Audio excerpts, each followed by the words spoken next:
Folks, Black Star Network is here. Oh, no punches! I'm real revolutionary right now. Support this man, Black Media. He makes sure that our stories are told. Thank you for being the voice of Black America, Roland. Stay black. I love y'all. All momentum we have now, we have to keep this going. The video looks phenomenal. See, there's a difference between Black Star Network and Black-owned media and something like CNN. You can't be Black-owned media and be scared. It's time to be smart. Bring your eyeballs home. You dig?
Today is Friday, July 19th, 2024, coming up on Roland Martin Unfiltered, streaming live on the Black Star Network. The end of the Republican National Convention last night in Milwaukee was an absolute crap show.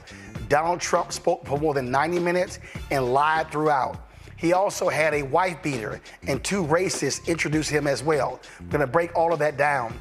Democrats continue not to focus on Trump. They keep focusing on trying to get Biden out of the race. We'll talk about that. Vice President Kamala Harris, she had a phone call with 100 donors today. We'll tell you what happened on that call.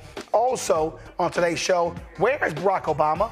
Why is he not supporting Biden and or Kamala Harris? We're going to unpack all of that. It's time to bring the funk on Roland Martin Unfiltered on the Black Star Network. Let's go.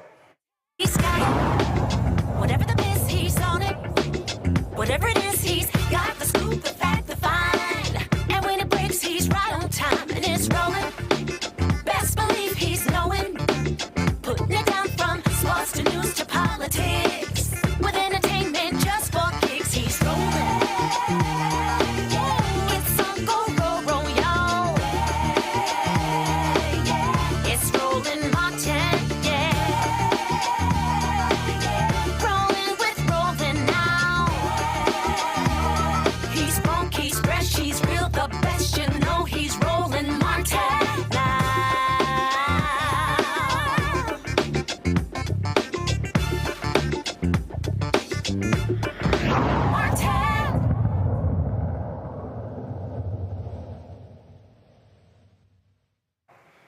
All right, folks, the Congressional Black Caucus has been standing strong in the corner of President Joe Biden, Vice President Kamala Harris.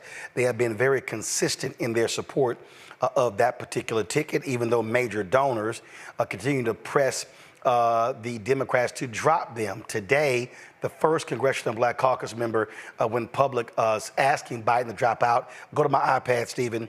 There were 4 members of Congress who came out with a statement today saying Biden should drop out. One of them is Mark Veazey of Texas. And so you see, they say here, Mr. President, with great admiration for you personally, sincere respect for your decades of public service and patriotic leadership, deep appreciation for everything we've accomplished together during your presidency. It is now time for you to pass the torch to a new generation of Democratic leaders. We must defeat Donald Trump and save our democracy, protect our alliances and the rules-based international order, and continue building on the strong foundation you've established over the past 4 years. Now, they say all of that, and you notice they say, pass the torch to a new generation of Democratic leaders. They don't specify who. This is the consistent thing that you keep seeing from these House Democrats and Senate Democrats who want Biden to step aside. They're not specifying who. Now, why is that a problem? Because in order for you to run, you need money. You need a national campaign. The reality is, if you do not select Vice President Kamala Harris as a leader of the ticket, you then lose that money. It goes back to the donors. You also don't get the 1,000 campaign workers, the 100 field offices. You don't get the TV buys that were locked in January and February. You now have to pay more expensive for those spots because you're buying them later. So there's so many factors in play that people don't actually want to understand. Kevin Madden is a Republican strategist, and I used to, of course, we were colleagues at CNN, and Kevin actually was tweeting about this a little bit earlier. Give me a second, I'm gonna pull it up. We were talking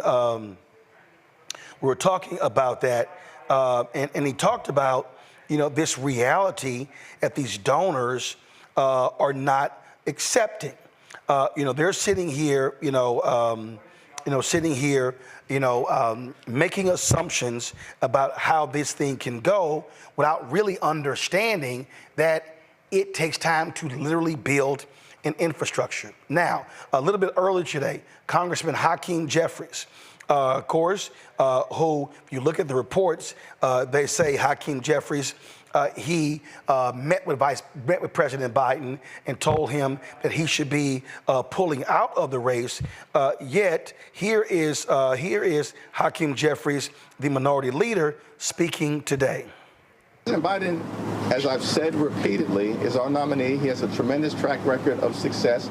He's one of the most accomplished American presidents in our history, and he has the vision, I believe, the ability, the capacity, and the track record to make a case to the American people that will result in us being successful in November. That's Leader Jeffries saying that. But the reality is, you've got other Democrats who are pressing him to step out. Biden released a statement making it clear that he was moving forward, that he was going to be back on the campaign trail next week. And so he is not backing down. All those reports you heard about President Joe Biden leaving the campaign this weekend, those things are not happening. Also, though, this afternoon, Vice President Kamala Harris was on a phone call with Democratic donors telling them the focus needs to stop being on the campaign. The focus needs to actually be on attacking Donald Trump and focus on winning. Now, why is that all important? Well, last night you had the Republican National Convention. What did you see last night? Okay, you had 3 people last night who they had on their major night endorsing and touting Donald Trump. One of them is Dana White. Dana White, of course, is with the UFC. Dana White is a big-time supporter of Donald Trump. Come on, y'all, roll a video. This is Dana White. Well, here's the deal, though. This is the same Dana White. I want everybody watching. And listen, this is the same Dana White who slapped around his wife. See that video here? Run it back again. That's Dana White right there punching and slapping his wife. So the Republican National Committee had no problem with a wife beater on stage last night touting Donald Trump. Who also was on stage? Hulk Hogan. Hulk Hogan goes on stage, and he's sitting here tearing his shirt. President Trump and J.D. Vance, those are my heroes. Yet this is an audio call from do y'all have that? From 8 years ago, where Hulk Hogan admitting to being a racist. Play it.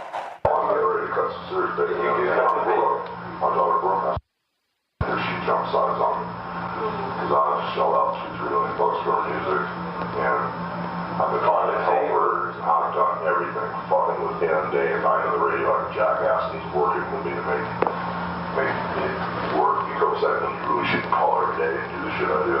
The Southeast driver, this black billionaire guy, he's basically did more for her a year than anybody's done. Okay, he had one song after 10 months, the shit would have back up and back still. And momentum, but I try to be the realist, and this is your option. You got a better option.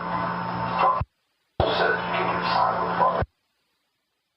He's gonna put $500 million behind you. Go right now, there's nothing else. We're doing the best we can.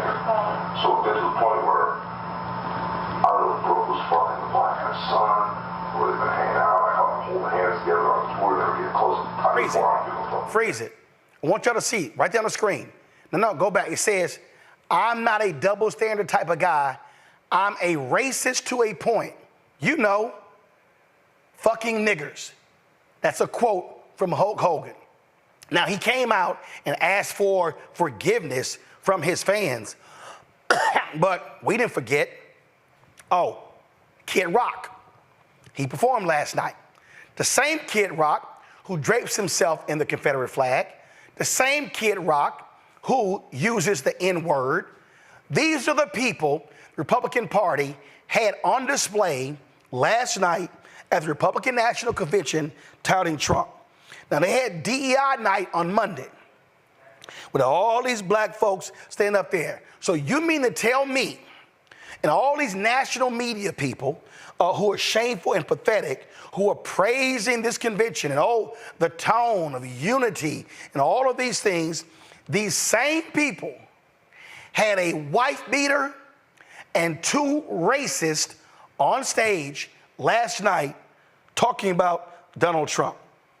You had Eric Trump, when he gave his speech, complaining about Congress stripping the names of those Confederate generals, those domestic terrorists, those traitors from army bases.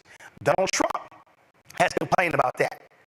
So these are people who are defending having the names of domestic terrorists and traitors as the name of army bases and military bases in this country. And they actually think we want those type of people back in the White House? Absolutely not. Absolutely not. So just understand what's going on here. So the day after, that's what Dems should be talking about. The day after that mess, Dems should be condemning that.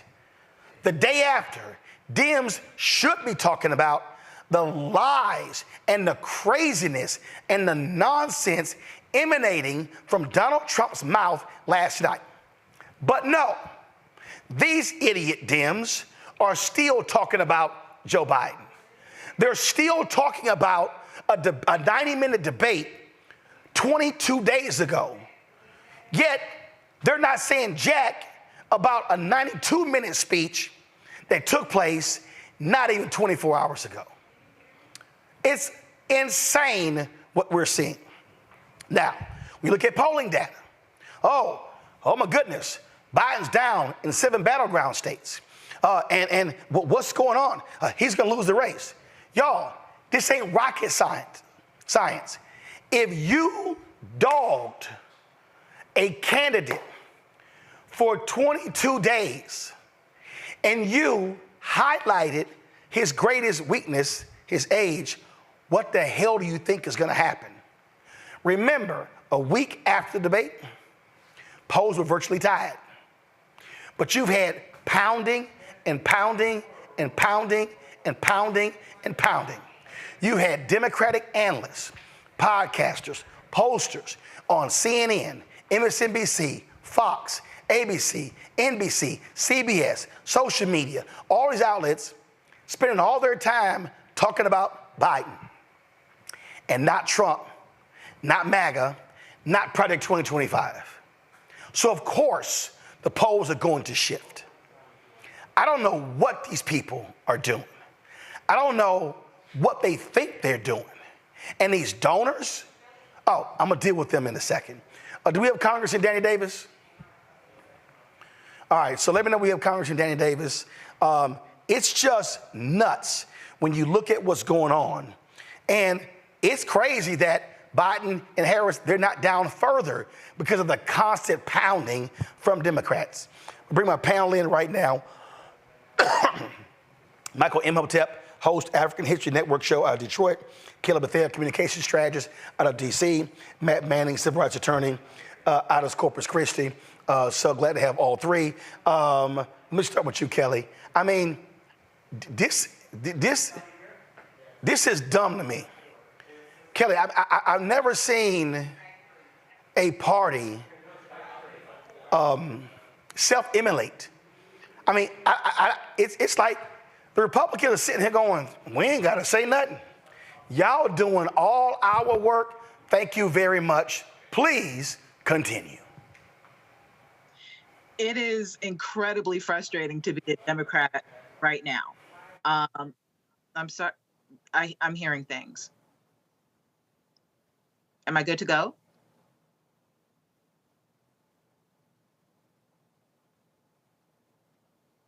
I'll just continue and hopefully you guys can hear me. This is a really difficult time to be a Democrat right now. It is really difficult to be any type of progressive right now because your options are so just frayed, right? I do not understand for the life of me why we're not talking about Trump, why we're not talking about Hogan, why we're not talking about Kid Rock, and we are instead fully deep diving into ageism in that, oh, Biden's too old, he's this, he's that. It is angering to me, as if we can afford to be this politically correct about chaos, about completely politically incorrect tenets of politics. There's no rhyme or rationale for this. It feels as though we are intentionally self-sabotaging ourselves to lose this election, because otherwise it is beyond cognitive dissonance. It really is, like you said, it is dumb. Michael, last night,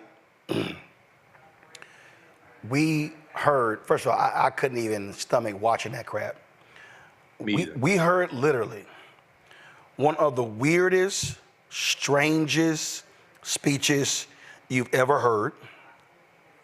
All these Republicans, oh, Donald Trump is going to be focusing on unity, and he comes out and he's describing the assassination attempt, and he hugs and I think kisses the coat of the firefighter who was killed as a result. And then all of a sudden, then he just goes crazy. Then he just starts talking about all kind of crazy stuff. He basically starts giving his stump speech.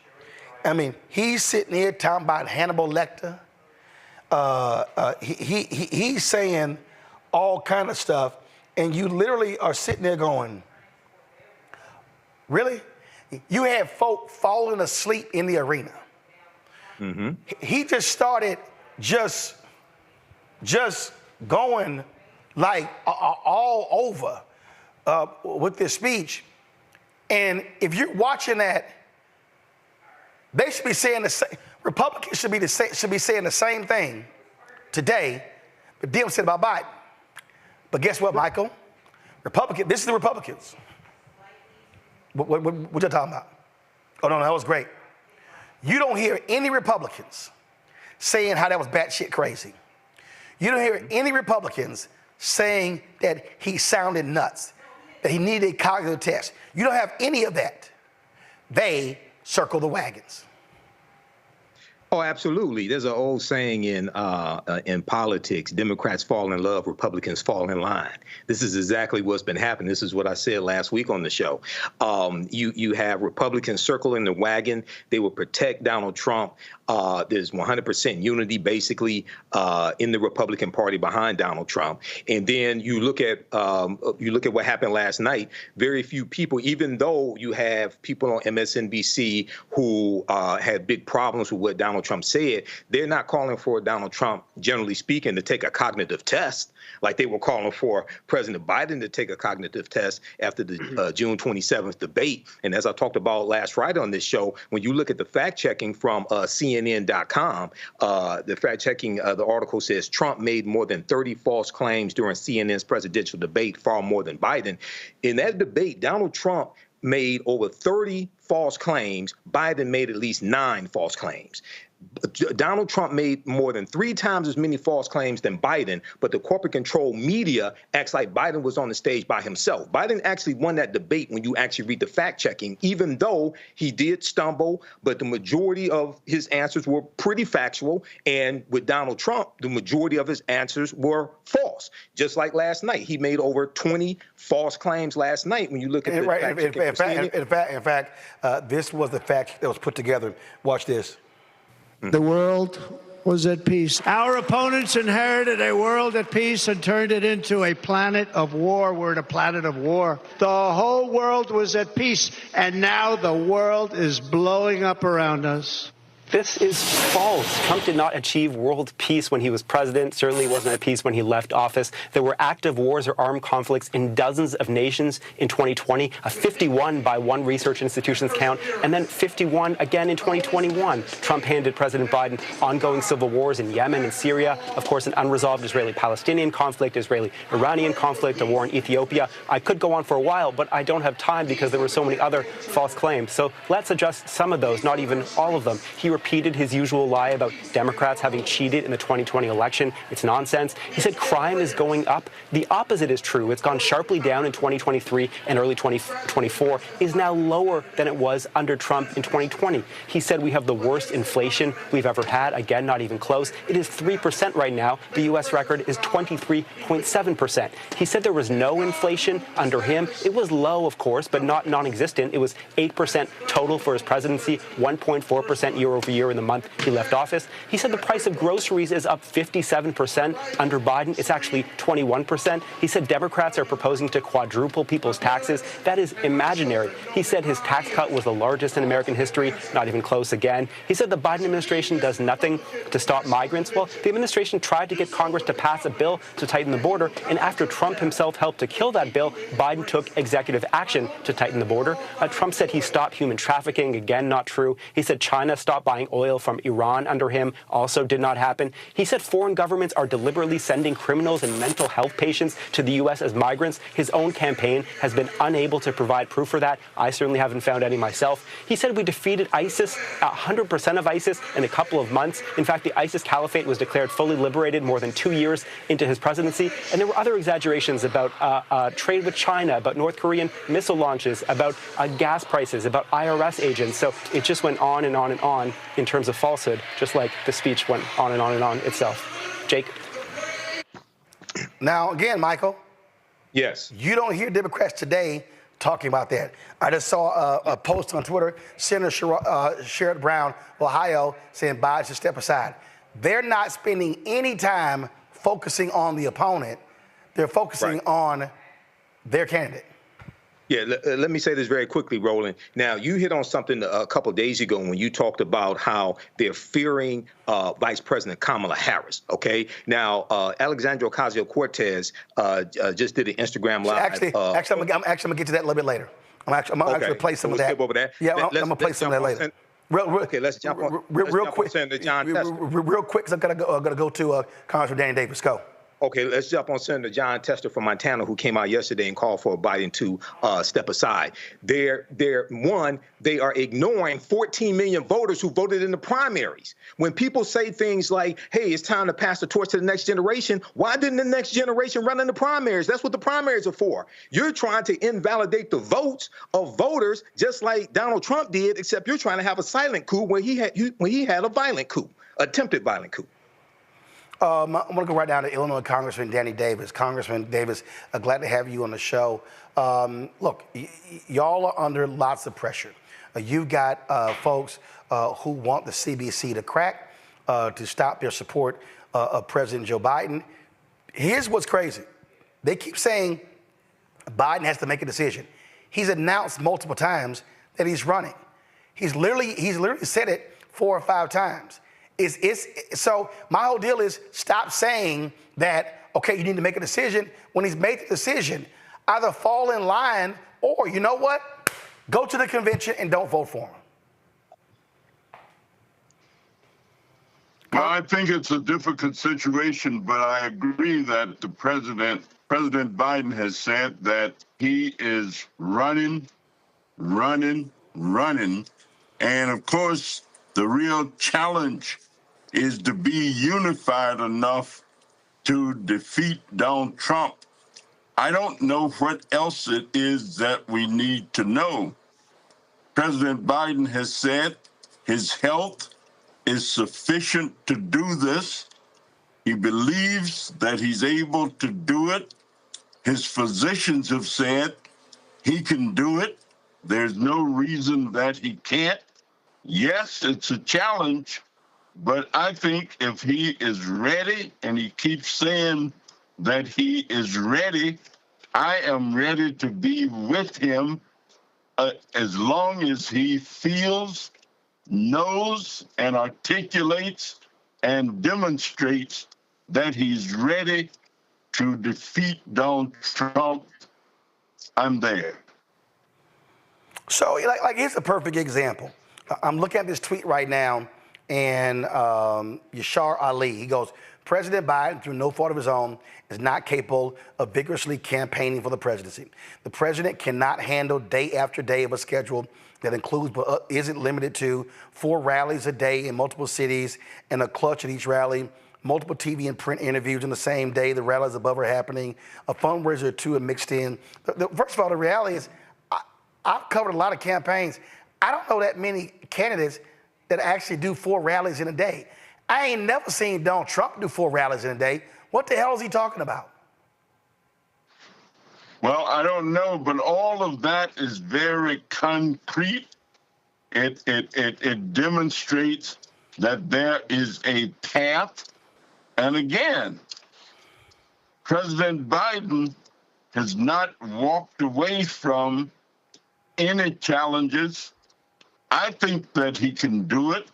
Of course, Democrats don't have a great deal of time, but we do have a process. And part of that process is that everybody gets a say, gets a chance to say what they believe. Now all we have to do is agree, unlike the Republicans who are dictated to and told what they do, and they fall in line. We come to an agreement because that's a process that is used, and I think it's ready for us to go ahead and decide that, yes, if we're riding with Joe Biden, let's do it and get on with the business of defeating Donald Trump. Now, I've discussed this multiple times, and I've said this, and I've confirmed it for a number of different people, that what you're really seeing here, this is an effort not to just take out President Biden, but also to take out Vice President Kamala Harris. Are you getting that same sense? You're in a lot of these meetings. What are you hearing? Do you believe that a lot of these donors and some other Democratic Party operatives, they not only want to get rid of Biden, but they also do not want to see Vice President Kamala Harris at the top of this ticket? Well, a number of my constituents are expressing the same view that you have expressed. And I guess the realities are that no matter what the motivation, we have to come together as a unified body. And yeah, the tent is a big tent. And yes, I'm a big fan of Vice President Kamala Harris. I support a process. And of course, we have a process that basically says number one, and then if something happens to number one that number one can't perform or can't do, then we go to number two. That's the American way of processing things. And if that was the case, then we would expect that process be followed. All right, Congressman Danny Davis, glad to have you on the show, sir. We'll see what happens next. Thank you very much. It's a pleasure. Appreciate it. Matt, I want to go to you. I go back to the most basic point. When you're in a campaign, when you're in tight races, you direct all of your fire on your opponent. June 27th, the debate took place. That was 22 days ago. That's all Democrats have literally done is attack Biden. And I just think that as long as that's the case, it becomes a self-fulfilling prophecy. You can't keep saying we need to beat Trump when you're not even using your time to go after Trump. I think you're right. And, you know, last week when I was on the show, I talked about how I think it's a fair conversation for people to have, or I thought it was a fair conversation for people to have. And I don't think I said it quite artfully, but I think that's a little bit of what we're seeing with the schism now. However, I realize now that I was wrong insofar as time is really running out. So the problem here is even if people philosophically think there may be somebody better as a candidate, the more time the Democrats spend looking like they don't have any idea what's going on, the more time you lose ground in the race against Mr. Trump. Now, I'll tell you, I was listening to The Atlantic this morning, and they said something I hadn't considered. And just from a strategic standpoint, they said that, you know, the Trump campaign has been gearing up to run against Joe Biden. And that if Joe Biden didn't run, it would be a fire drill, is what the reporter said, because the Trump campaign has not prepared to campaign against anyone else. So, you know, in a vacuum, philosophically, I think, you know, there may be an argument strategically that there might be somebody else. However, to your point earlier, the Democrats have not said who the heir apparent is, and we know who the heir apparent should be. For some reason, they don't want her to be the heir apparent, and that is one question as to why the Democrats are trying to push him out but are not immediately saying she needs to be the replacement, number one. And I think they're leaning on polling data or what they believe to be polling data, but I think that belies a greater mistrust than they might want to be honest about, and I think that's a separate thing to have. But beyond that, we don't have any time. Time has run out. And if the Democrats were going to put somebody else up besides Joe Biden, that should have been decided a long time ago. Now, at this 11th hour, they cannot credibly put somebody up that will, one, have the name recognition beyond Vice President Harris. And two, I think the problem with that strategically is that makes it look like they didn't have a front choice, and they're now cutting and running with the person who was their front choice. So I see it as a little bit of a catch-22, but I think the better of the two strategies is to continue running with Mr. Biden, especially if his physicians have said he's good, if they've released results that he is cognitively there. That's enough for me. That should be enough for anybody who supports him, and they should go on and really focus on beating Mr. Trump. But the longer that they spend time spinning the wheels, the more it looks like they have no idea what's going on, and the less they engender support in those who might literally be on the fence in battleground states. I'm going to come back up with another theory when we come back from this break. We're going to stay on this topic. We're going to play some of what Congresswoman Alexandria Ocasio-Cortez said in her 50-minute Instagram Live last night, which was quite fascinating. So we'll talk all about that. That's next. Roland Martin Unfiltered, right here on the Black Star Network. Hatred on the streets, a horrific scene, a white nationalist rally that descended into deadly violence. White people are losing their damn minds. as an angry pro-Trump mob storms the U.S. Capitol. We've seen We're about to see the rise of what I call white minority resistance.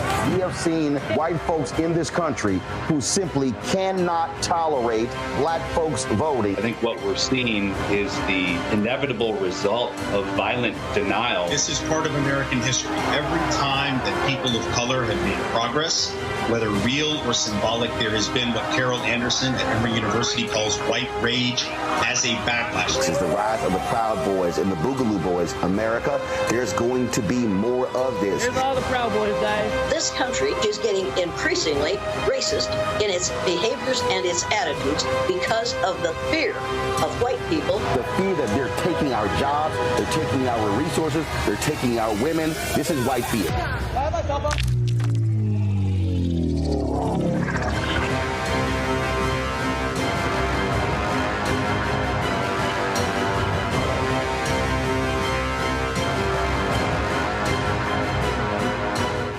Good job, good pay, good life. Would you be willing to walk away from it to achieve real wealth? Well, that's exactly what this woman did. And boy, did it pay off. Once you make the decision that this is the direction that you're going to go in, I do believe that there's power in having a decided heart. Hear her story on The Next Get Wealthy with me, Deborah Owens, America's Wealth Coach, on Black Star Network. Fanbase is pioneering a new era of social media for the creator economy. This next generation social media app with over 600,000 users is raising $17 million, and now is your chance to invest. For details on how to invest, visit startengine.com/fanbase or scan the QR code. Another way we're giving you the freedom to be you without limits. Hey, what's up, y'all? I'm Devon Frank. I'm Dr. Robin B., pharmacist and fitness coach, and you're watching Roland Martin Unfiltered.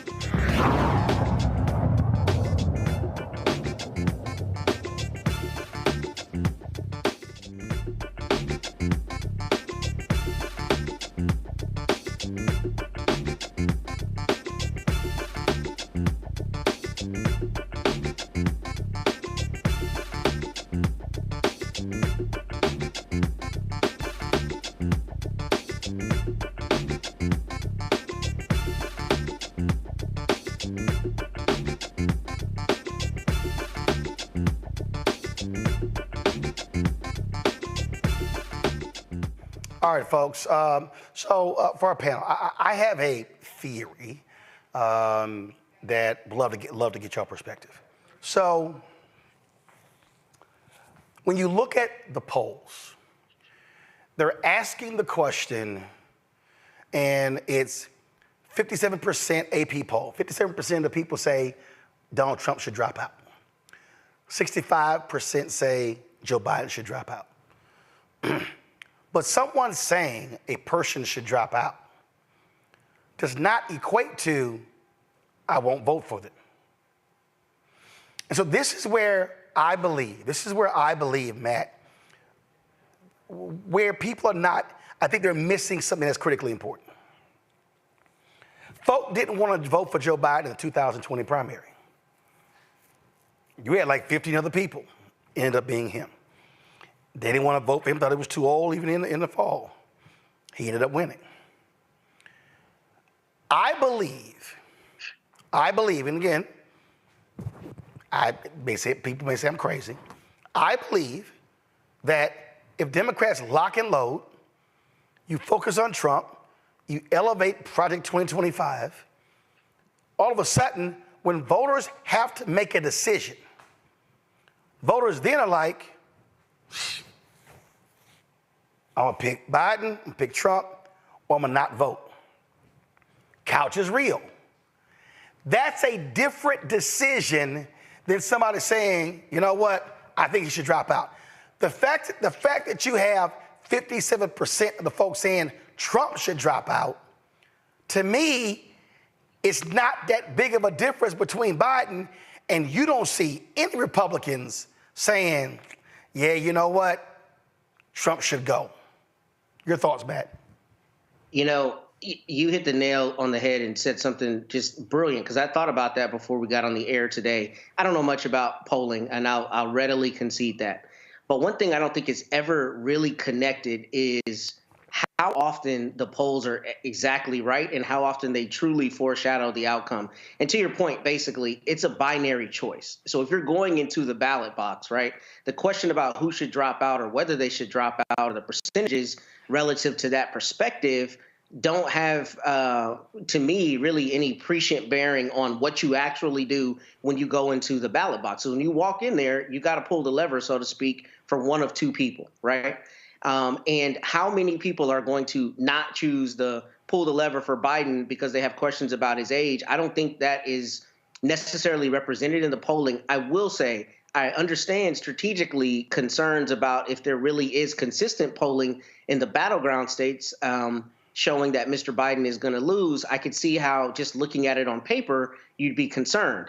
But outside of that, I don't know how that really drives voters' actual behavior in the ballot box. And that's something that's a blind spot for me. I don't know enough about polling and historical polling to know how that really correlates. But it seems to me like there is fear related to the polling. And I don't know that that necessarily correlates to what will actually happen in the ballot box, number one.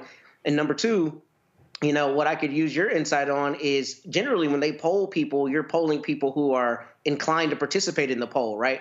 But more people go vote than ever participate in polls. So I don't know how you really correlate what polls show you to what actual voter behavior is. And I'm wondering how much that is factoring into the Democrats cutting and running. But that might also be evidence that there's some other conspiracy, some other thing going on behind closed doors that we don't know about. And it's purely being propped up on the idea of age or capability, when in fact there's a different groundswell movement that, you know, we're unaware of. But that's my opinion on it. I don't know how much those polls truly correlate to what will be ultimate voter behavior. See, the thing here, Michael, I was on a call today, and this person was talking about the polling data, and there's no path for Biden. And I'm listening, and I'm going, it's July 19th. It's not August 19th. Right. It's not September 19th. It's not October 19th. So if I'm looking at polling, and again, if I look at the polling from 2 weeks ago, it was like 2 points. It was in Wisconsin, 47-45. In Philadelphia, in Pennsylvania, in Michigan. Well, now, after all media, print, digital, broadcast, radio, constant, then folks like, oh my God, there's no way. I mean, he's opened a 5-point lead. You contributed to that. Right. So if you all of a sudden focus on Trump, if you then say, yo, I'm looking this way, and you begin to highlight how dangerous J.D. Vance is, you begin to highlight the realities of Project 2025, conversation totally changes. I don't get people saying, it's July 19th, it's over, we're just gonna go home. Well, most people are not even engaged in the campaign at this point in July. People on vacation, things like this. The majority of people really don't start tuning in to presidential campaigns until after Labor Day. Okay, so that's early September. What Democrats need to do is stop tackling their own quarterback and stop blocking their own field goals and go after Donald Trump, especially after the 93-minute diatribe he went on last night and sounding totally crazy, deranged, and unhinged. You need to hit them with that. And then if this is a binary choice. Every question that people ask about Joe Biden, you need to ask about Donald Trump. So, and I would argue the people are asking the wrong question when they ask, can Joe Biden serve another 4 years? They should ask the question, who's best qualified, who's best equipped to serve the next term, because they don't ask, can Donald Trump do 4 years? Is Donald Trump physically fit to serve 4 years? Is Donald Trump mentally fit to serve 4 years? The other thing is continue to hammer on the accomplishment that the Biden-Harris administration have put in place. And then Joe Biden last Thursday or Friday, in his campaign speech, he laid out his first 100-day agenda, what he wants to get done in the first 100 days. Keep doing that, because that brings about the energy, causes people to get engaged, and keep hitting on Project 2025. And one of the most important things for people to understand about Project 2025, not only were at least 140 people who worked for an administration involved in writing Project 2025, but that is a 180-day plan from the Heritage Foundation. What the hell do they have planned the other 3.5 years of a second Trump administration? That's what they want to get put in place the first 180 days. Right. And this is, I would say, part 2 of what the Heritage Foundation did in 1980 with Mandate for Leadership, which was the book that contained 2,000 policies they wanted the Reagan administration to adopt. And the Reagan administration adopted 64% of the policies in the first term of the Reagan administration. This is part 2. So I'm going to also throw this one out to you, Kelly, before I go to my next guest. And that is, I think people are also overlooking something important. Joe Biden has a white coalition. Joe Biden leads among white seniors. He leads among white college graduates. He leads among white suburban voters. He leads among white independents. If you kick Biden off the ballot, you may cause that shift. Now remember, when you look at numbers, Hillary Clinton got, I think, 38% of the white vote. Biden got 41 to 42%. Biden got a higher percentage of the white vote than Obama did. White voters make up 70% of the electorate. So folks need to understand they can't afford any level of erosion. I just think that what you're seeing now, because now all of a sudden it's, Biden's dragging down state people. He's dragging down House candidates. He's dragging down Senate. I go back to this thing again, Kelly. If all you've done is if your own party has attacked the guy for 3 weeks, you sowed seeds of discontent, you got folks like, man, I don't know. I don't understand why this is not common sense. Here's what I think. I think the Democratic Party gets off on having moral high ground. Boom. I think that the Democratic Party feels that they can only win elections when they have the moral high ground. Boom. So follow me here. When I said I think they're self-sabotaging, I mean that 100%, because what you're talking about is, it's not like it's not being conversed within the ranks. It's not like there's not someone in there saying, here's what we need to do. We need to down, we need to do boom, boom, boom. Stop talking about this, start talking about that, etc. There are somebodies in the camp saying that right now. And the powers that be, who have a little bit of a higher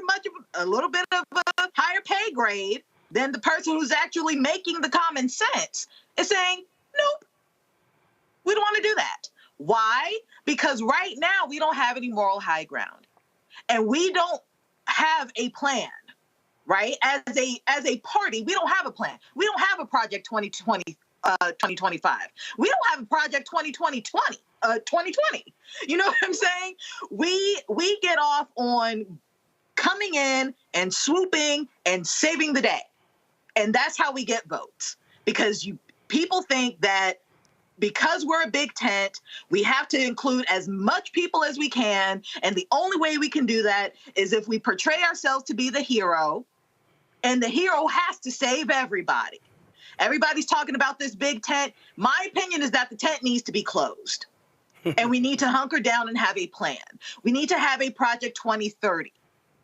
We need to have a Heritage Foundation for Democrats whose think tank is solely dedicated I agree. to policy. I agree, but here's the whole deal, though. The reality is people vote based upon fear. There's a reason Donald Trump came out and said, "Oh no, I don't know Project 2025. I don't know them. I've never heard of them." But what happened last night? He said in his speech, "I'm hiring Tom Homan." Who is Tom Homan? The author of Project 2025. 2025. So the Trump people, they know how potent it is. And check this out, Kelly.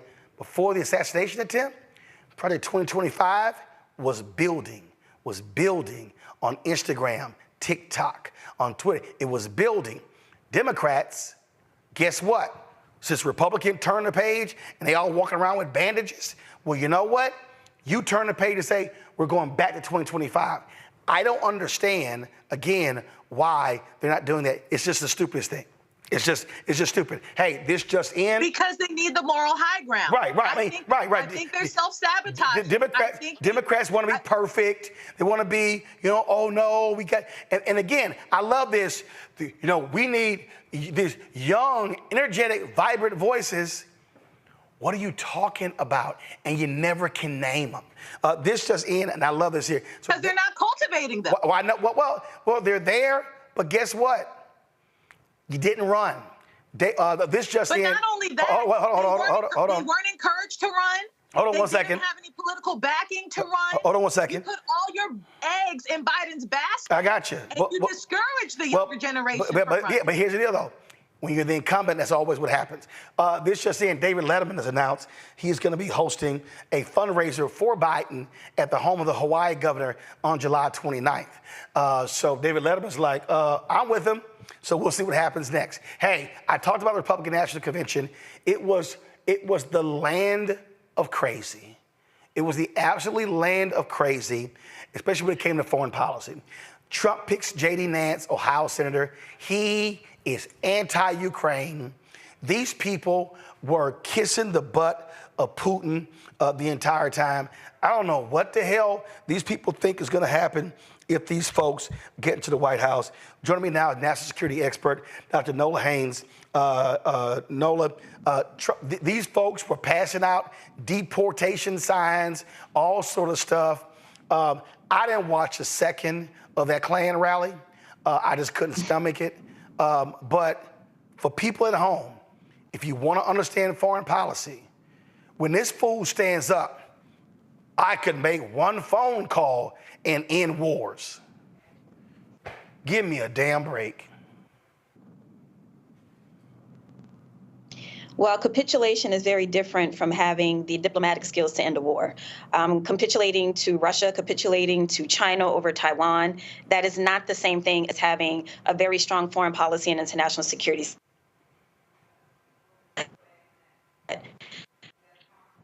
Vastly different. And I actually needed to listen to former President Trump's comments from Latin America, Ukraine, and they were all really, the comments really showed that this isn't a person at the steering wheel who really understands how the world works. It's not a good old boys club in a sense that, you can go play around the golf and then you can just solve all the world's problems. That's not how that works. Foreign policy and international security are two different things. So foreign policy is an agreement with another country of how we operate within that country. Say that our foreign policy agreement with Ukraine is NATO will be there for you. NATO will back you up. Hold on. I want you to freeze there because I ran into an absolute idiot, this black female flight attendant when I was in Atlanta. I got caught up in the planes being grounded. And this idiot, I'm gonna talk a little bit about it later, but she brings up Ukraine. And I said, are you aware that 80% of the money to Ukraine actually stays in the United States? So this other couple overheard us going back and forth, and this guy asked the question. I said, do y'all understand what the NATO alliance is?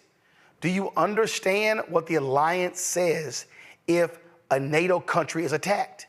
I said, the amount of money that we're spending now pales in comparison to what we would have to spend in terms of soldiers and money if Putin gets Ukraine and attacks other NATO countries. I mean, People don't even understand the reality of what the NATO alliance is.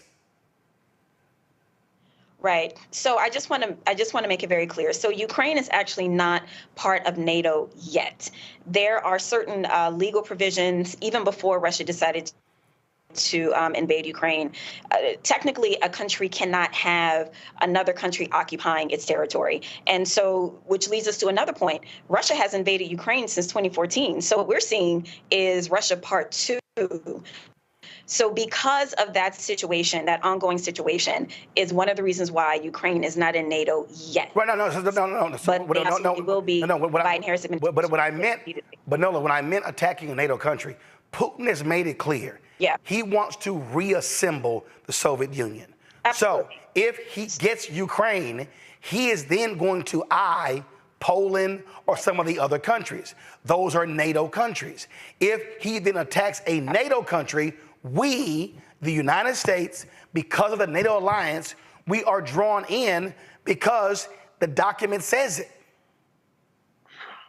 Absolutely. It will absolutely be boots on the ground. And I've said that since day one of the Russia-Ukraine war. No American wants to send their child, daughter, cousin, nephew. No one wants to send their child off to war because the United States and the rest of our allies around the country did not come together to stop Russia from doing just that. And I do not think that Donald Trump has a firm grasp of that.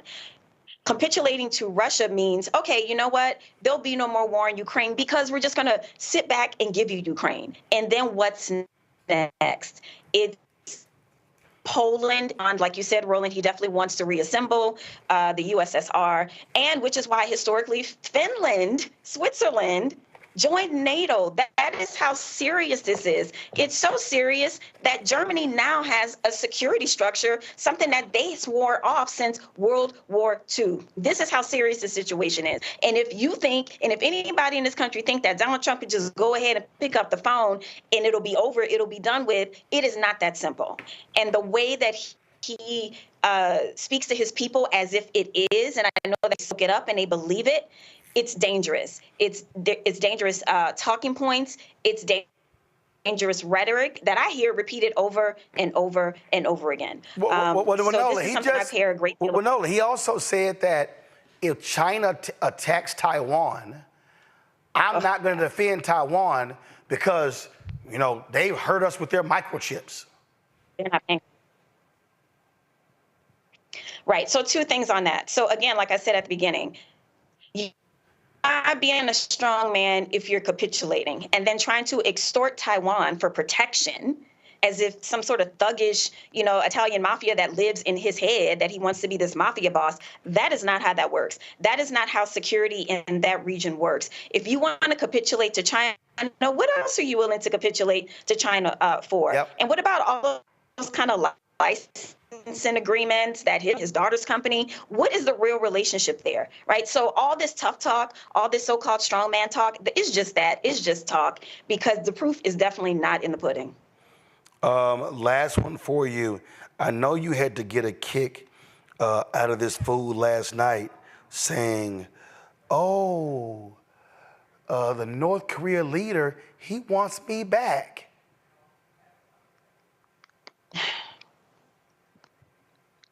I'm sure he does. I'm sure Putin wants him back. I'm sure all of his so-called strongman buddies want him back because he will capitulate. He has shown us the 4 years he was in office, he is not strong. He believed Putin over his entire intelligence community. 17 agencies giving you intelligence, and all Putin has to say is like, no, I didn't do that. I didn't interfere with the election. And that was that. That was that. Capitulating. That is not indicative of being a strong man. I'm sorry. It just isn't. People don't get it. These people running around saying, oh, Trump is going to get us out of these wars and he's going to be saving us money. This man, listen, the CIA still worries about how Trump asked for the list of our sources. And all of a sudden, our intel sources started dying all around the world. They had to start pulling people out of countries because there was a fear that Donald Trump literally gave up our intel sources to Putin.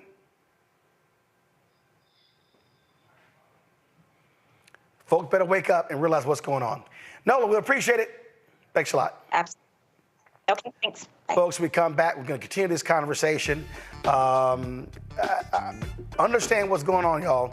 I'm telling you, we could talk about a whole bunch of other stuff. I don't think people really understand what we are facing with this election. When you have Donald Trump and this right-wing Supreme Court that has said, oh, you got immunity?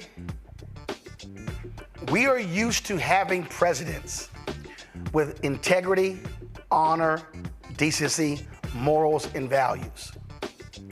When you give a thug the free rein to do what they want, trust me, they will do it. You're watching Roland Martin Unfiltered on the Black Star Network. When you talk about blackness and what happens in black culture, we're about covering these things that matter to us, speaking to our issues and concerns. This is a genuine people-powered movement. There's a lot of stuff that we're not getting. You get it, and you spread the word. We wish to plead our own cause. Too long have others spoken for us. We cannot tell our own story if we can't pay for it. This is about covering us. Invest in black-owned media. Your dollars matter. We don't have to keep asking them to cover our stuff. So please support us in what we do, folks. We want to hit 2,000 people, $50 this month, raise $100,000. We're behind $100,000, so we want to hit that. Y'all money makes this possible. Check some money orders. Go to P.O. Box 57196, Washington, D.C. 20037-0196. The Cash App is $RM Unfiltered. PayPal is R Martin Unfiltered.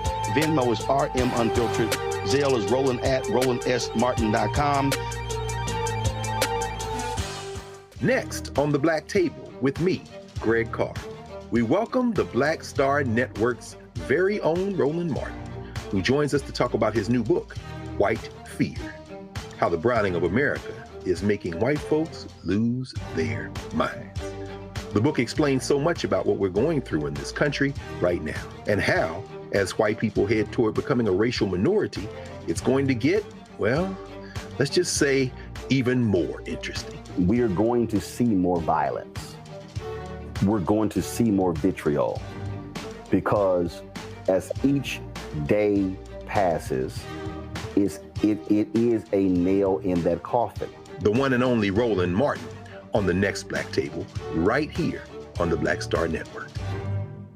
Farquhar, executive producer, Proud Family. You're watching Roland Martin Unfiltered.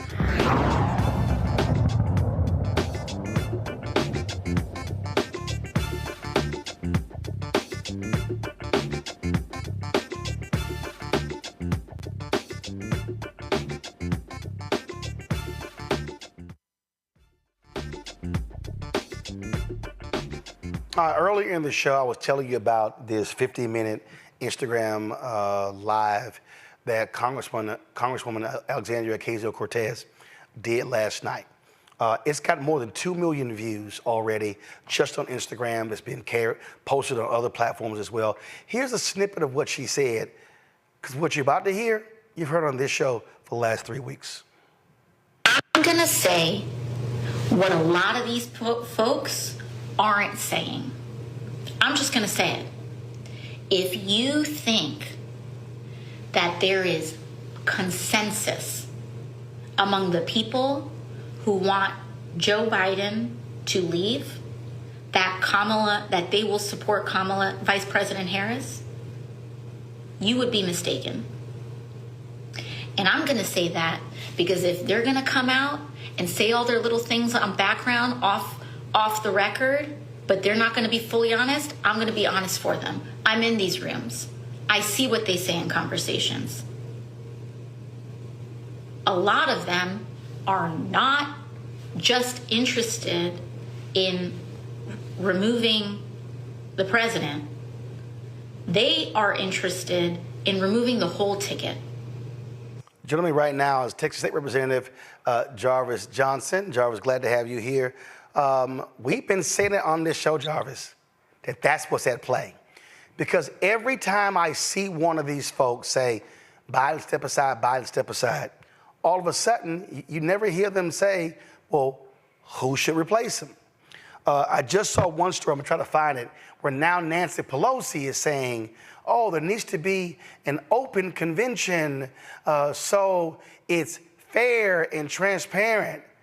No, Jarvis, they want to get rid of both of them.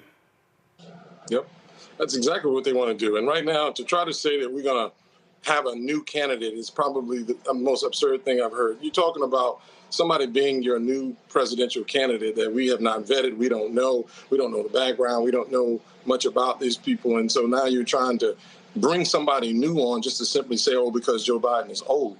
We knew Joe Biden's age when he ran for president the first time. So I don't understand this notion that we need somebody new to step in. The Republicans are going to stay true to their candidate, regardless of what his 34 felony backgrounds convictions say, regardless of the rape cases that he has, regardless of the RICO cases that he has. They're going to stay true. And we as Democrats need to stay true. We're not going to judge Joe Biden on the 90-minute debate that he had. It certainly, he can do better. But at the end of the day, Joe Biden is not Barack Obama, and everybody wants Joe Biden to be Barack Obama. They want him to have the charisma. They want him to be as sharp. They want him to be all of these things. But at the end of the day, our economy is doing better. This country is doing better, regardless of what the certain medias are trying to paint this economy to be. We're all doing better because of it. This country's in a better shape because of it.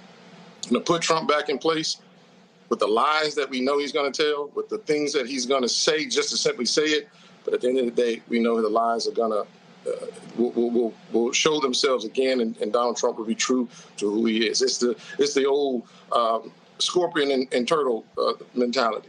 He's going to say one thing, but at the end of the day, you give him what he wants, he's going to be who he is, and that is a scorpion. In fact, this was a conversation on MSNBC. And again, now these people are revealing who they really are. Listen to this. Do you believe the best way forward is what some people have called a mini primary? What happens next, and how quickly could it happen? Well, I think should he make that decision, there will have to be quick steps. I don't think we can do a coronation, but obviously the vice president would be the leading candidate. I think kind of a mini primary, maybe a vetting hosted by former presidents, including Obama and Clinton, would be helpful and help focus the attention. And whoever emerges, including Kamala Harris, would be a stronger candidate than if we tried to exclude a transparent public process. Jarvis, here's why that's stupid. Here's why that's stupid. So it's July 19th. The Democratic Convention starts August 19th. Right. It ends August 23rd. So these folks are basically, let's go there.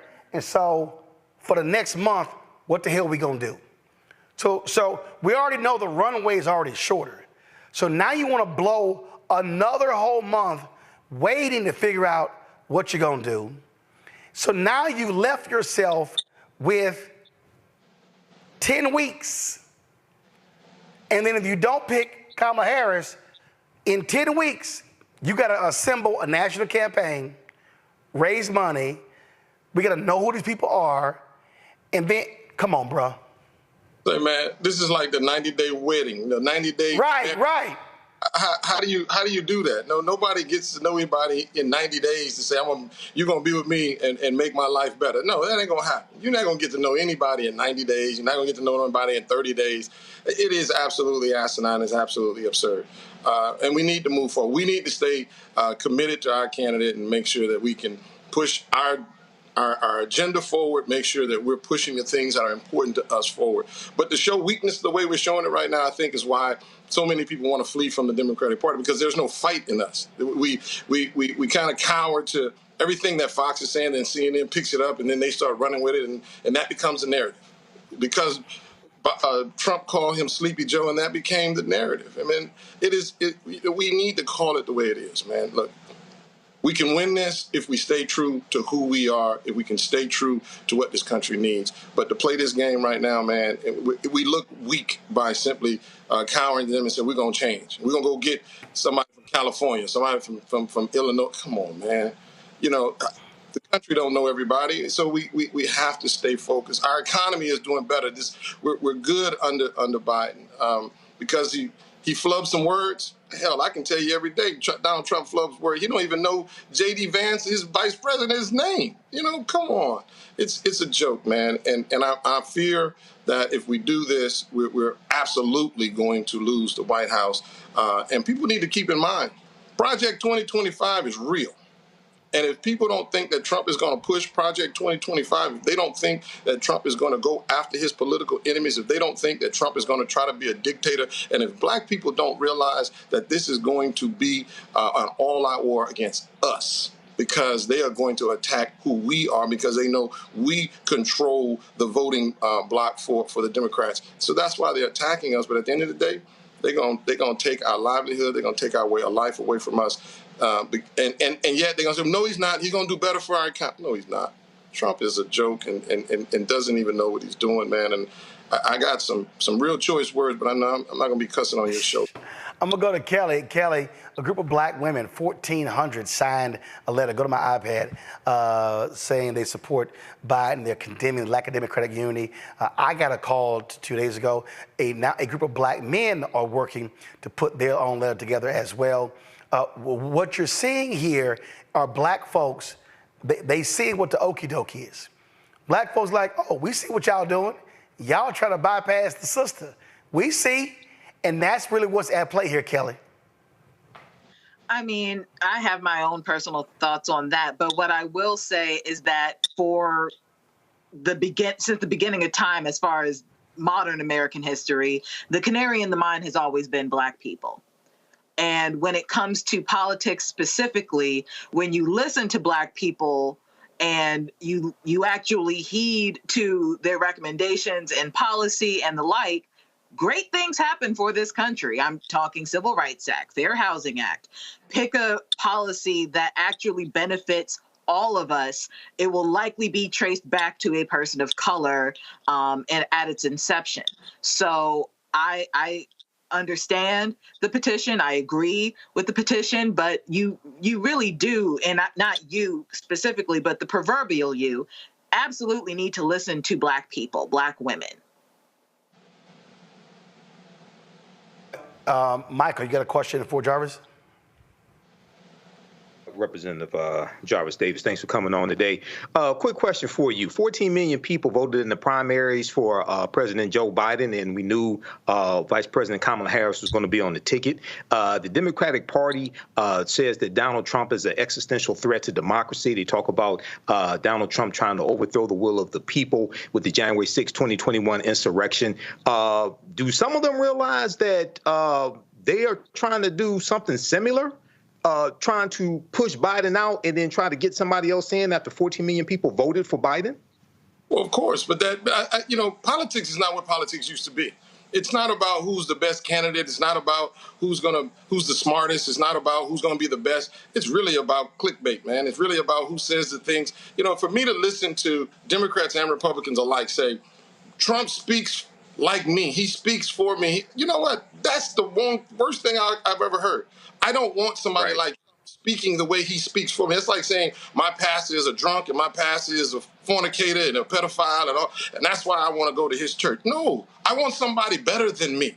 But I think, again, media has painted this picture, and more Americans and more voters are going with the sensationalism of what they think is going to be best for them. Trump is going to be strong. Him standing up there with that fake shot and, pumping his fist after, allegedly got.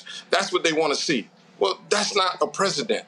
That's just, that's a character. And I don't want a character in the country. Okay. Thank you. Reality TV show character. Yep. Matt. Yeah, Rep. Davis, thanks for serving the people of Texas, brother. We need you. Here's my question for you. How much of this do you think is coming from down ballot races, people like John Tester and others who are concerned about their own political future and who are jumping on board to try to, oust Biden for their own self-interest, whether that be to supplant him or down ballot races? How much of that do you think is factoring in?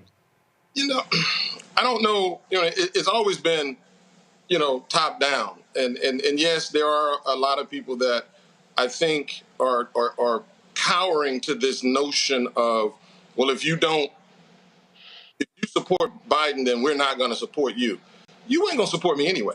It's kind of like when we are, as Texas legislators, left the state of Texas to stop the voting, the hateful vote to block voting rights of black people in the state of Texas. We left, and we were getting calls every single day saying, come do your job. If you don't do your job, we're going to vote you out. And I was always looking at it, you ain't going to vote me out because you're not even in my district. You wouldn't vote for me anyway. So I think it's a lot of short-sightedness. I think it's a mindset that they're afraid because they're not rooted in their own community, and they're listening again to the clickbait. They're listening to the media, and they're being they're cowards when it comes to this. And now they're saying, oh, well, let's go find somebody new. And they're speaking out against him. So yeah, I agree with that to a certain degree. But at the end of the day, I think that's a wrong philosophy that we're taking. That's a selfish one, and it's one that's going to hurt. While you may be able to save your seat, this country is going to be lost, and so you'll be inconsequential by simply saving your seat, but yet losing the country, and we can't afford to do that. But people need to be more focused on their own communities. If you do good work in your own community, you don't have to worry about not being reelected because the Republicans are threatening you. Republicans are threatening you, then you ain't doing a good job. You're not doing a good job at all. All right. Hold tight. Wow, Jarvis, I appreciate it, man. Always good to see you. But don't wear that shirt next time. I already knew you was going to go there, but look, you see what's up there, right? Come on, player. I knew it's your show. What's up there? It's a little foggy. It's all right. I still love you, brother. It's a little blurry. It's a bit blurry, but it's there. Is that an 8x8 brick up there? Okay. It's all good. It's D9 love, baby. Okay. D9. No, it's Alpha Divine 8. All right, okay. I appreciate it. Thanks a lot. All right. All right, y'all. We come back. Man, y'all, I got to tell y'all what happened in the airport today. When a black female MAGA flight attendant rolled her ass up on Uncle Roro. Man, wait till I tell y'all how that went down. Oh my goodness. You watching Roland Martin Unfiltered on the Black Star Network. Y'all support the work that we do. Join the Bring the Funk fan club. Your dollars make it possible for us to do the work that we do. Send your check and money order to P.O. Box 57196, Washington, D.C. 20037-0196. Cash App, $RM Unfiltered. PayPal or Martin Unfiltered. Venmo is RM Unfiltered. Zelle, Roland at RolandSMartin.com. Roland at RolandMartinUnfiltered.com. We'll be right back. Hatred on the streets, a horrific scene, a white nationalist rally that descended into deadly violence. White people are losing their damn minds. As an angry pro-Trump mob storms the U.S. Capitol, we're about to see the rise of what I call white minority resistance. We have seen white folks in this country who simply cannot tolerate black folks voting. I think what we're seeing is the inevitable result of violent denial. This is part of American history. Every time that people of color have made progress, whether real or symbolic, there has been what Carol Anderson at Emory University calls white rage as a backlash. This is the rise of the Proud Boys and the Boogaloo Boys. America, there's going to be more of this. Here's all the Proud Boys, guys. This country is getting increasingly racist in its behaviors and its attitudes because of the fear of white people. The fear that they're taking our jobs, they're taking our resources, they're taking our women. This is white fear.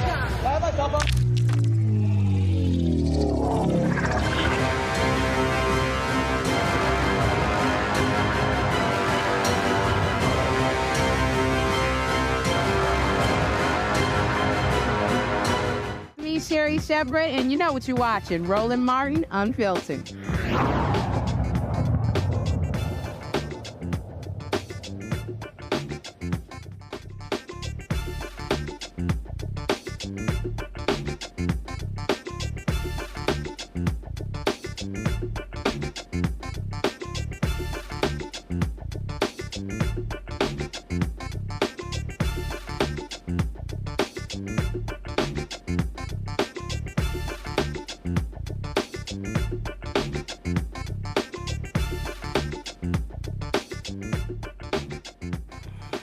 All right, y'all. So, we had that outage, that computer glitch impacted airlines worldwide.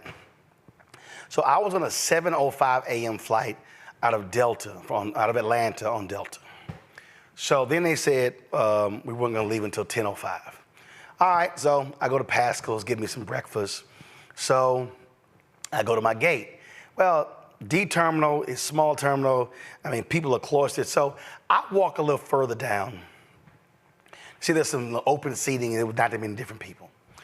And so I'm down there where Frontier, I think Spirit, some other airlines. So this black flight attendant, older sister, she comes up to me and she sits down. And so she's asking me about Project 2025. And she's talking about how, we need to really educate young folks and others about the election and why voting is important in Project 2025. And so I tell her, you're right. And so she wanted some information from me on how to do that. And so I then told her, I said, hey, you know what? You can go to Twitter. You can grab some of the memes, some of the graphics that are out there. It's real easy. You can share that information, with people. And so she pulls up the app and, she's looking at it. And so we're having this conversation. And she's really talking about how a lot of these people don't know. And so this is like one of the graphics that I showed her. So I showed her this one, and then, this was another graphic that I showed her about how Project 2025 is going to rig the economy. And then there was another graphic I showed her that's, again, condensed version. So there's a conversation. Okay, so she thanked me. Now, mind y'all, I'm sitting there minding my business. I'm trying to listen to my gospel music. I'm trying just to chill because I got to sit in this airport for 3 damn hours. So she gets up, and she goes back to go sit where this group of flight attendants are. So this other sister comes over. So she comes over and she says, Mr. Martin, did my colleague come over here to ask you about Project 2025? And I'm like, so I gotta take my earbuds out, and I say, yeah, she did. And she goes, well, you believe that that's actually Trump's plan? I was like, hell yeah, it is. I said, do you know what the Heritage Foundation is? Are you aware? And I began to go on. And then I said, you didn't hear last night what Trump literally said? He was going to rehire Tom Homan, the author. She goes, well, it's not Tom, it's Jeff. I said, no, it's Tom Homan. His name is Tom Homan. That's when she all of a sudden starts revealing her Trumpian MAGA views. Kelly, Matt, and Michael, so she starts talking about how she goes, would you let Biden walk your dog? And I was like, what? Excuse me? And so then she starts going on, he's horrible, he's this. So let me explain to y'all how this just sometimes goes down. See, remember that scene from The Godfather Part 3 when he said every time? Who watched that one? I've seen it before. Other people have seen the movie, Kelly. Anyway, there's a scene where Michael goes, every time I try to get out, they pull me back in. Now, y'all, I don't be trying to do on TV, to do in person what I do to some of these people on TV. But when you push my ass, and I try to be nice, Michael, I try to be cordial, Matt, I try to be respectful, Kelly, but some folk want to show their ass. Now, it's other people sitting around, and I ain't trying to get loud. I'm not trying to get, But her ass kept pushing. And when she kept pushing that bullshit Trump MAGA stuff, that's when the earbuds came out. It was the equivalent of getting some Vaseline. Man, I started wearing her ass. What was the name of that crazy fool who was here? That fool from Vermont. I wasn't CJ. I lit his ass up. Yo, that's what it turned into. Y'all, she started moving the goalposts. She started moving. She started talking about she goes, Biden put a bunch of black men in prison. I said, how many? Tons. I said, baby, that's not an answer. And then she kept going. Then she bring up Obama. Then she bring it up, and I don't understand. She was all well, my daddy. You know, my daddy had a great health care plan. He worked for the big three, and I was like, I'm sorry, that's a private. That ain't got nothing to do with the government. I said, oh, matter of fact, can you remind me? I said, was it Trump or Obama or Biden who said, don't bail out the big three? She didn't want to answer that. I said, which one of the two, Biden or Trump, more pro-union? She didn't want to answer that. So she started going on. Then she kept saying, Biden is horrible. Biden is just horrible. I said, name me one policy. Give me one policy you say he's horrible. She couldn't. She would just come. She would just go. Then I said, you ever met Trump? You ever sat down across from him? You ever talked to him? I said, baby, I talked to 5 presidents. Out of the 5, he the worst. So then, see, here's the other deal. See, when folk try to sit here and talk shit to me, see, I'm the last one, because I will break out some CVS long receipts on your ass. So then she want to bring up Chicago. So I brought up Chicago. I said, when I met with Trump, I said Trump's plan to deal with the violence in Chicago was called strength. I said, that's not a plan, that's a word. He said, strength. I said, what the hell is that? Strength. Y'all, I'm not lying. And so then she go talk about, well, did he do it? Did he do it? What did Biden do? I said, if you want, we can call him mayor of Chicago right now.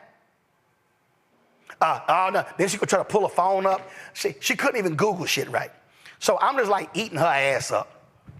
And the other people, like you're being around the conversation and you don't want to laugh or say nothing, but you like look at your phone like going. That's what it felt like. Yo, I'm talking about I started eating her ass up. She just started talking Biden, Trump, and we were better off. Then when I asked, I said, let me ask a question. I said, unemployment lower under Biden or Trump? I know what you're going to say. I said, can you answer the question? Is it Trump or Biden? Is it Biden or Trump? Which is it? I said, I'll help you out. December 2019, it was 5.3%. It was 5.3% under Trump. It was 4.7% under Biden. She goes, well, that's less than 1 point. She sat here, so I finally got tired of the ass. So I got to go catch my flight. Now, y'all know me. I'm petty. So as I'm walking away, I say, hey, by the way, let me know when you take that Google class, because your ass ain't got no facts. I said, and the next time you run up against a professional, don't come here running your mouth with no facts. Now, I don't know who the hell she was. I ain't even look at a name tag. I think they had like either blue or black with some gold, yellow trim. I don't even know. So it was either Spirit or it was Frontier. All I know is she said her ass from Detroit. Then she talked about, I think she said her sister was Bonita Miller or something, I don't know. She worked for the federal government. I said, oh, by the way, are you aware that Project 2025 is going to demand that federal workers pledge an oath to MAGA? I said, so you might want to go tell your sister. Her ass didn't know what the hell she talking. See, this is what pisses me off, Kelly. Fools like that got no facts, no details, no nothing. I literally asked her, Kelly, 5 times, name me one policy where you said Biden is awful. He just awful. He just awful. That's all her ignorant ass had. I mean, that was funny. I want to be clear, that was really funny, and deliciously petty. But you can also say the same thing for the left. Like, I don't know a whole lot of people on the left who can name one policy. If you just go out on the street and, they say that they're a Democrat, they follow just like she follows. I think the bottom line issue is that nobody is truly informed on any issue. They are just going with the flow. That's why we have this whole push for Biden to step down, because everybody's like, oh my God, he's too old. And then you just keep hearing that. And now you got common folks saying, oh, he's too old, not knowing what he has done in his old age as president of the United States. Meanwhile, on the other end, you have dumbasses like this flight attendant who has no facts, saying that, oh, Trump did this, Trump did that. And it's like, it's opposite sides of the same coin, and the coin is ignorance, right? And that's what the frustrating thing is about, because Democrats really do have the tools to educate in layman's terms what policies are and the like, and they just aren't doing that. And this is what you have, just a chasm of ignorance on both sides of the aisle. I will say an anecdote from yesterday. I was at Clyde's down in Chinatown, and I saw 2 MAGA people in their red hats, just as bold as ever. And I was at a happy hour that had nothing but Black people in it. And I don't know who tipped who off, but as they were watching the RNC, somebody started playing Not Like Us by Kendrick Lamar, and it was great. It was great. Well, I don't have anything outside of that. I just wanted to put that out there. Whoever at Clyde's put that on the speakers for the entire restaurant, God bless you. Your reward is coming. Here's where I would slightly disagree, Matt. I've heard from a lot of people who are progressive Democrats, and if you have a conversation about the issues, what matters to them, they can actually articulate it.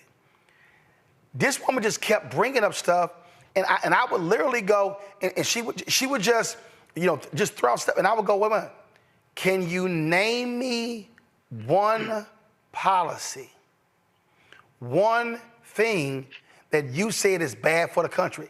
She couldn't name one. Her whole deal is he ain't walking my dog. He just awful. And she's touting Trump. And then she brings up Ukraine. Then I said, you do know 80%, that money, I said, do you know 80% of the money actually is still here? Had no idea. She was just throwing up stuff. Man, it was just so nonsensical. And I'm telling you, that dude, it was Mark. She sounded just like that fool, Mark, who I debated on the show, who could not articulate anything. I know some Black conservatives who I can talk to. They can talk about policy. This fool was just, and you should be ashamed of yourself because you're giving misinformation to our people. I was like, girl, if you don't sit your country ass down. Well, Roland, I'm really sorry that you had this experience with Michael's cousin, with her being from Detroit. But hey, don't put that on me. She said the east side of Detroit. I was like, whatever. Don't put that on me. In any event, she did say she's from Detroit, Michael. As factual. She may be from Detroit, but no, she's not related to me. Go ahead, Matt. I want to say shout out to the user Smooth Approach, who said you dealt with an auntie ruckus, which took me smooth out. Thank you, brother. That's hilarious. But in any event, look, I think the only thing I really want to add to this is interesting. We're having this conversation. I had lunch today with a group of lawyers, right? And a friend of mine, his sister is very well educated, and he said his sister will watch stuff on TikTok and believe it is the gospel truth and then regurgitate it as though it's 100% real, right? And he was talking about how he was baffled that his sister, an educated woman, could so easily see something that's just demonstrably false and run with it as though it is the gospel truth. So a lot of this, I mean, there are a lot of different phenomena here, but the few things I want to point out is, first, a lot of the people who are ardent Trump supporters that are black are really more proud of the fact that they are breaking away from what they believe to be the monolith of black politics than they really are anything about the policy, right? That's usually what they tout, is that they're a free thinker, they think on their own, they're not on the plantation like everybody else, but they don't know anything about the deep policy, because if you did, you would know he has no deep policy. Thus, a name like strength for a policy with no other policy tenets, number one. So I think that is a phenomenon not only with black conservatives who are behind Trump, but you see the same thing with Hispanic conservatives who want to tell you proudly that they're with Trump and they're breaking away and they're not on the Democratic plantation, but they usually don't have any deep policy. But the second thing is misinformation. And that's a lot of the problem here, is especially with Trump, no matter how many times he lies, we're in an era where there is so much information out there, so much of it that is wrong, that people don't know how to discern a lot of times between what is truthful and what is not truthful. And they end up just, making decisions based on pageantry and personality. And that's really what we're dealing with. We keep saying Republicans, but this is not the Republican Party.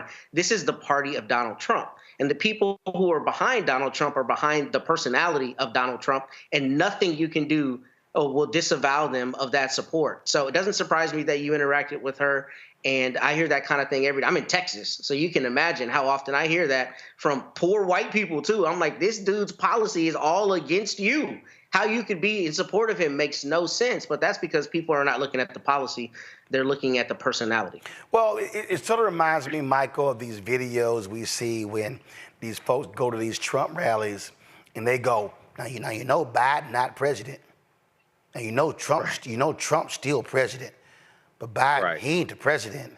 And you're like, I'm sorry, but didn't you just blame Biden for what's going on in the country?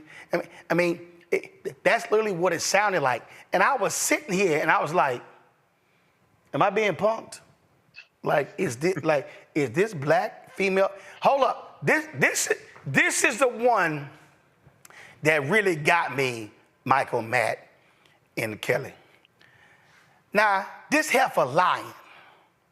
I mean, just making shit up. I go, will you stop lying? You shouldn't call a woman a liar. I said, tell a woman stop lying. She actually tried to use the woman card. You shouldn't call a woman a liar. I said, stop lying. Then I won't call your ass a liar.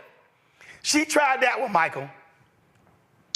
Yeah, Roland, a few things here. Number one, the African-American community and the Latino community are two communities that are heavily targeted with misinformation and disinformation. There was just an article from NBCnews.com in the past 2 months that talked about that. So this is a result of that. Number two, when we deal with a lot of these black MAGA supporters, they're dumber than the white MAGA supporters, okay? And they operate in the alternative universe. They usually know very little about history, okay? They usually know very little about politics. And, I was on the Tammy Mack Late Show a couple of years ago on the Fox Soul TV network with two black conservatives who don't understand history. One was younger, one was older. And these are the type of things that you deal with. When you talked about Ukraine, and one of the problems is because civics has been taken out of school, people don't understand how the economy works. Yes, the aid to Ukraine creates a lot of jobs here because they're military contractors, one federal contractor for the military in each congressional district, and that provides jobs, and they're sending the equipment and weapons to Ukraine largely, as opposed to sending Ukraine a check for $95 billion. Okay, so people can just Google that. There are articles like from the Associated Press on this. And this is one of the things that I hear from people who are African-American who say they want reparations, but they can't tell you how to get reparations, don't understand law, and then they say, oh, they're giving $95 billion to Ukraine, and don't even understand the inner workings of that. So this is one of the reasons why this show is so important, because there's so much misinformation out here. And this is not the time to be ignorant. This is not the time to be stupid, okay? Because when you look at even people who play dumb on the other side, like J.D. Vance, they come from Ivy League schools. They have law degrees, okay? They know better. They're playing the part of somebody who's stupid to con other people, but they know better. So we have to do better. Well, one thing I'm happy about, I ain't never flown Frontier. I ain't never flown Spirit. So it's a good bet. I ain't gonna never run her Indian ass ever on a flight. But I can guarantee you, if I ever run into her, I'm gonna say, wear your red MAGA hat. Because I will be petty. I will be petty. And so I ain't get a name. She claimed I spread misinformation. She might be watching.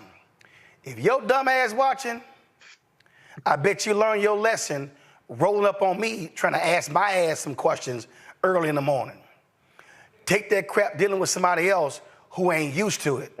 But you got your ass schooled this morning in the airport, and everybody around us was laughing at how stupid you are. Going to a break, we come back. I got to answer this question for our panel.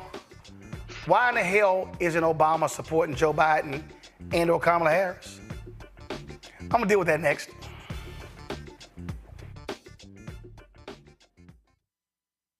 Next on the Black Table with me, Greg Carr, we welcome the Black Star Network's very own Roland Martin, who joins us to talk about his new book, White Fear, How the Browning of America is Making White Folks Lose Their Minds.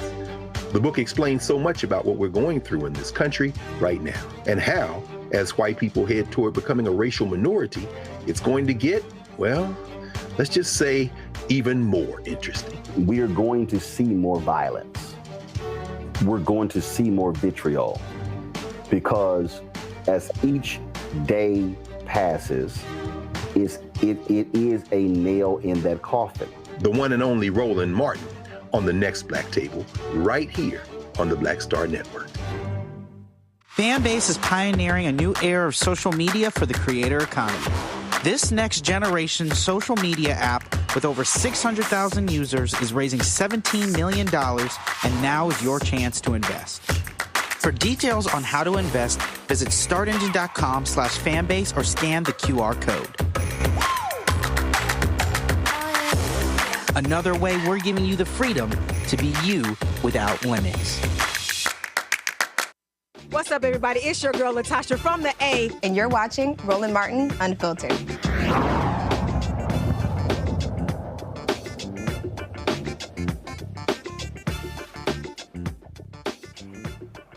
So there's been a whole lot of back and forth over who's really behind this push to get Biden out. And remember, this thing really took off when former Biden folks, David Axelrod, who ran his campaign, and these podcasters, John Favreau, Tommy Vietor, and I forgot the other dude's name. And many people said these folks would not have come out so hard against Biden had Obama not given his nod.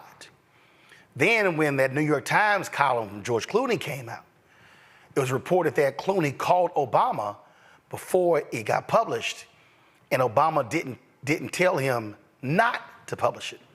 Well, the Washington Post dropped this story, go to my iPad, a couple of days yesterday.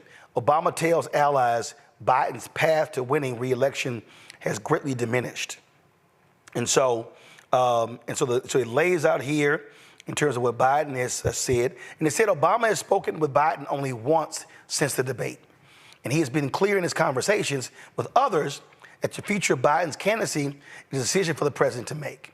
So you start going through this article, And I've been calling different people and talking to them, and they've been talking about this very thing. And remember, people forget, Obama pushed Biden out of the race in 2016. Obama was not supportive of Biden running. Obama made the decision that Hillary Clinton should be the Democratic nominee. Now, imagine if Biden had run in 2016. This could very well be the end of his second term. And so now you have this internal battle, and folks are asking the questions. Why hasn't President Obama gone to Joe Biden to have that face-to-face conversation? And does Obama believe that Biden should step aside? And if so, why is he not supportive of Vice President Kamala Harris? The different people have been hitting me up, Michael, Matt, and Kelly, that Obama, Nancy Pelosi, and Chuck Schumer are leading the effort to get Biden out, but also not support Vice President Kamala Harris and touting this open convention. Should President Obama be more vocal? Your assessment of all of this. Michael, I'm gonna start with you. Yeah, I think he should be more vocal. And I think, I've heard about this article earlier today, and I've heard about rumblings in the back end. Obama saying that Biden's chances are dwindling, et cetera. Now, I'm careful of going by unnamed sources because I keep hearing a whole lot of unnamed sources, not just in this incident, but other incidences. There's a whole lot of unnamed sources saying this person said this person said that. But if he thinks that Biden has a shot, I think Obama should come out publicly and say, hey, back off. Like he tweeted right after Biden had the bad debate performance, he tweeted, hey, I had a bad debate performance also. It happens, right? He did that. So if he supports Biden, I think he should come out publicly and say that. But if he doesn't support him, then my question would be, okay, who do you support then for president and who do you support for vice president? So this is this is a little complicated here, okay? But I think he should come out and put it on the record like he did with the tweet, okay? Or X, whatever it was, the social media post. I posted something last week, Kelly, that I still stand by. And I said, President Barack Obama needs to come out, publicly stand by Joe Biden and say it. The man said he's not leaving the race. He's in it. Democrats, shut up, focus on Donald Trump, and let's run this damn campaign. See, but all of this shadowy, he's told allies and he gave a nod and he didn't say don't publish that. I mean, come on. That just is drawing this whole thing out. Get off the damn pot, Kelly. I get what you're saying, but if I recall correctly, I feel like they use Obama kind of like the big joker type of thing in Democratic politics. And by that, I mean, if I recall correctly, during the 2020 election when Biden was running, they didn't really roll out Obama in campaign strategy until like the last couple weeks, months. But that was right? But that was also his choice. True. But I think maybe they're trying to mimic that game plan again. And that's what's happening here. I don't want it. I don't like the whole, and like what Michael said, I am a little conflicted about what my opinion is of this, because if he doesn't truly support him, he should say that. If he does, he should say that. I think that the headline of his chances of winning being diminished wasn't Obama discouraging or being pessimistic. If anything, Obama is very honest when it comes to his assessment of anything. And I think that his analysis of the situation may have been misinterpreted. I think that might be what's happening here. I don't think there's a whole lot of hoopla of Obama actually discouraging Biden to run. But I don't know. I'm not in those circles. This is, to me, Matt, this is a moment. Again, the debate was June 27th. It was 22 days ago.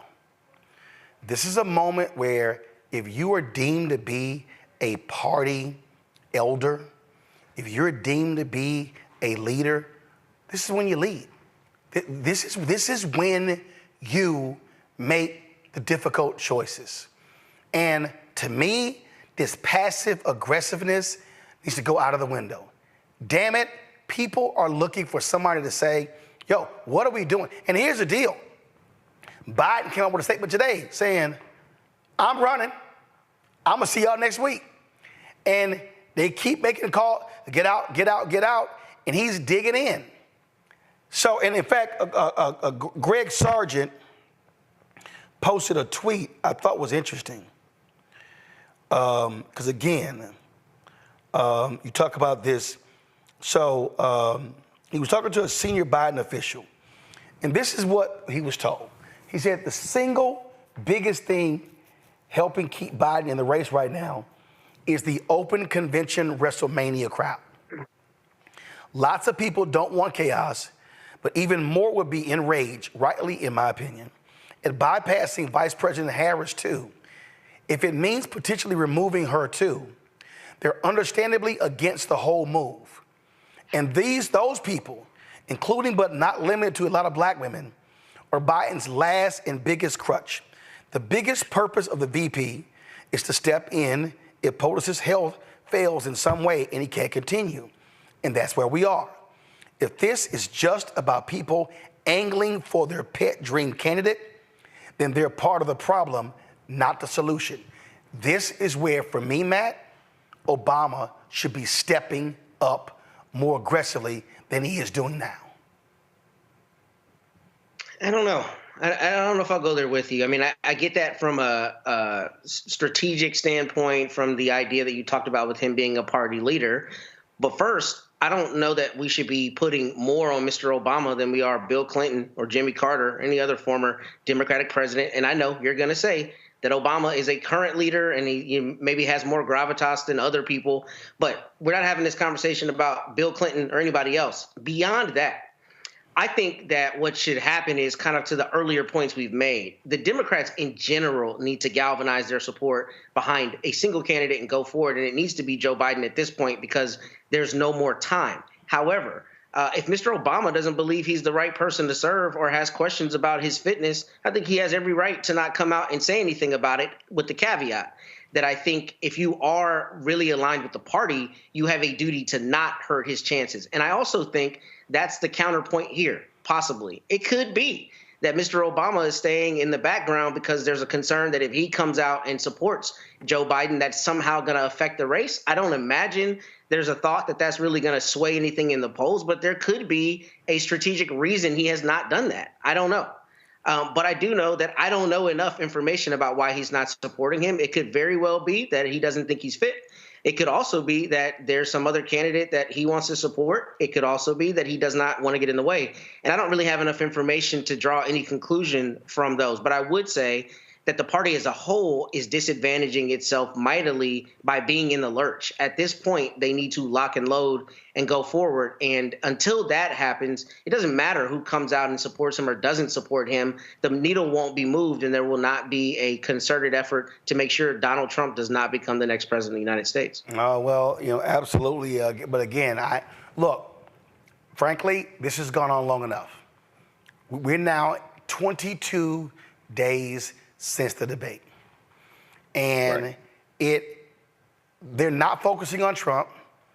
You're not seeing Democrats release statements about what J.D. Vance said this week or Trump's awful speech last night. They're not calling out the racist speaking, the wife beater speaking, none of that. It's all about Biden and what he's not doing. And here's the deal. He's still president. He's still doing the job. But they're still stuck on, I don't know, man, he slowed down. And you got Seth Moulton posted a thing, you know what? I saw him at the NATO thing and he didn't recognize me. And so all this sort of stuff, and you're like, dude, really? I mean, we literally have a nutcase, an absolute nutcase, who was talking about Hannibal Lecter in his acceptance speech. And Democrats are not discussing that. They still are locked in. Obama, step up. Do more. This needs to end. We should not, on Monday, we should not be going into the 4th week of this nonsense with Democrats still focused on Joe Biden's fitness and not the fascists on the other side. Kelly, Matt, Michael, I appreciate y'all being on today's show. Thank you so very much. Enjoyed it. Folks, y'all have a great weekend. I'm going to be with my man, Wendell Haskins. His Original T Golf Classic is on Sunday, so looking forward to being with him. But I'll see you guys on Monday right here on Roland Martin Unfiltered on the Black Star Network. Don't forget, support our work. Join our Brina Funk fan club. See your ticket money order. P.O. Box 57196, Washington, D.C. 20037-0196. Cash App, $RM Unfiltered. PayPal, R Martin Unfiltered. Venmo is RM Unfiltered. Zelle, Roland at RolandSMartin.com. Roland at RolandMartinUnfiltered.com. And download the Black Star Network app. Apple phone, Android phone, Apple TV, Android TV, Roku, Amazon Fire TV, Xbox One, Samsung Smart TV. And be sure to get a copy of my book, White Fear, How the Browning of America is Making White Folks Lose Their Minds. Available in bookstores nationwide. Folks, I'll see y'all on Monday. Holla!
Mm-hmm.